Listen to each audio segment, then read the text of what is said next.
Hey everyone, it's me Kenji again, and I just got finished watching episode 5 and 6 of Love is Blind Sweden. And as always, there is so much to unpack. There's so much to discuss, so let's just dive right in.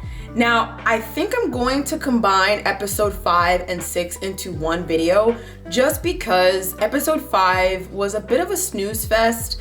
It was pretty feel good. The people were meeting each other's families, and I don't think that there is much to really talk about. One of the only talking points that I have for episode 5 is this scene in which Amanda mentions how she's used to being a caregiver in the relationship. She's used to being very calm and collected while her partner is kind of hectic and crazy and all over the place. My main question for Amanda and people like her is, whenever things are going wrong in your life and you're the calm one, who is going to be there to pick you up and support you? And that's just been my biggest sort of issue with Amanda, is it just sounds like she's used to being a punching bag. She's used to being a very supportive person, but there's just so much that you can give and give until you break and you just don't have anything left. And so, as always, I've said this in all my other breakdowns, I'm concerned for Amanda. I'm just trying to figure out just what is it that's going to be her breaking point. And once again, in episode 6, we see that tested with the news that Sergio may have a baby mama in Barcelona. Chrissy, I think, handled this situation appropriately. Instead of just running with the rumors, she first approached Sergio and actually talked to him about it to get a sense of his side of the story. Now, on the flip side to that, I was so disappointed in Kimia. For those of you who have watched my previous videos, Kimia was my female crush. I thought she was so beautiful. I thought the way she handled the whole situation with Johan beautifully. But then she and some other girls decided to just spread these rumors without tracing back the source. And I just thought that was incredibly messy. I thought that was incredibly disrespectful. And it just seemed as though she and some of the other girls were out for blood. I have to say, Sergio made it very easy for them to believe this kind of story because of the way he carried himself in the pods. So it actually pays to be nice, because when things like this happen and these rumors happen like this, people are much more likely to not believe them. What I will say as well was really surprising with these 2 episodes is just how Rasmus has carried himself. Even though I said that he seemed like a yellow flag in episode 1, he has been one of the most level-headed and calm people of this entire season. When Kimia and the other girls were spreading these rumors, he just nipped that in the bud and was like, okay, well, where is this coming from? Let's just trace it back to the source. And because of that, I just think he just makes the most logical sense. And so in this way, I can't believe I'm saying this, but I finished episode 6 on Team Sergio. Like,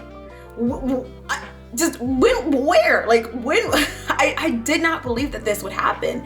But as much as he's been sort of a dicey character, if there is no way to trace back who is spreading this rumor or who this mystery woman is, then what is he going to do? I mean, what is he gonna do? So right now I am Team Sergio, episode 6, but that might change. Who knows? So the first reunion I'm talking about is the one between Mira and Johan. The fact that Johan was shaking and still emotional after the fact just lets me know that he was in love with her, or at least had some very strong feelings for her. Now, someone who seems like they did not put their ex in their rearview mirror is Lucas. And This scene was just so messy, but I was so here for it, where we finally see that Lucas and Amelia slept with each other. And I would say I was so disappointed to hear this, just because we know that Lucas is not attracted to Amelia, and it just has come across now as though like Amelia has been begging for love and affection. Even when she talks about how they actually slept together, it seems as though she initiated, that she asked for a kiss, and then just one thing led to another. So it was just awkward, and it was uncomfortable to see how she was like, finally, and and in that same moment we have Carolina come back, which is definitely more of Lucas's physical type. And while Lucas at first seemed like a stand-up guy, a sweet guy who just so happened was not physically attracted to his partner, I've started to notice ever since the comment that he made about their relationship being challenging to the host of the show, that he's been a little bit duplicitous. Because on one hand, he is using very sensitive language and walking on eggshells with Amelia about his attraction for her. But when it comes to talking to the other men in the pods, or when it comes to talking to the host in front of everybody, or when it comes to talking to Carolina, he is very open about how he is unsure about their relationship. And there is a moment where Carolina says that, oh, you've made up your mind, you guys are gonna get married, and he's just like, maybe, and using sort of uncertain language with Carolina. Now, some of you may argue that Carolina going back to talk to Amelia was a little bit messy, but if anything, I still think the way that she handled it was still on girl code. It doesn't seem as though Carolina is trying to run back to Amelia to hurt her feelings or somehow get Lucas back, because even when Amelia asks her some questions, or some damning questions that could really create tension, it sounds as though Carolina really held back once again to spare her feelings, but just at least give her a heads up about the nature of their conversation. And once again, when Amelia learns about these conversations and runs back and talks to Lucas kind of acts dumbfounded, or he just starts to backtrack and say like, I didn't really say that, or oh, that came out kind of wrong. So I am just like, as much as people say that Amelia knows her worth, I'm just wondering if the producers are in her ear, if her friends or whatnot are telling her to stay and just stay until the end of this show. But at this point, I'm just thinking, Amelia, just leave.